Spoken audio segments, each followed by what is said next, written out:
তেহেরি রান্না করেছিলাম। আচ্ছা যাও, অনেকে জানতে চেয়েছেন কচুরলতি রান্নার পরে যখন খায় তখন অনেকের গলা ধরে বা গলা খসখসায়। সব থেকে প্রিভেনশন কি জানেন?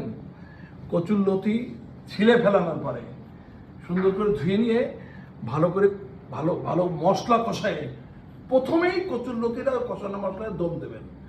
ওই দম দেওয়ার পরে যখন 90% হয়ে যাবে, 10% তখন একটু তেঁতুলের পানি দিতে পারেন।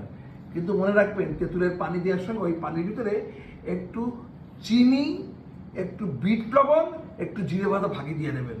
তাহলে ওই তেঁতুলের যে তেঁতুল টক ওইটা আর থাকবে, তেঁতুল গন্ধ হওয়ার টক ওইটা থাকবে না।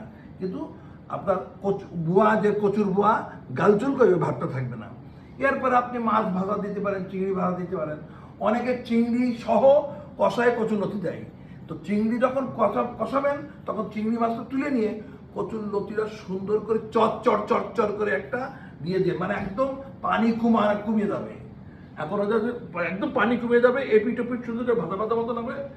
তখন যদি আপনি গ্রেভি দিতে থাকেন, এরপরে একটু গরম পানি দেন, দেখবেন এইভাবে করলে কচুরলতি আপনার গলা ধরবে না। ধন্যবাদ।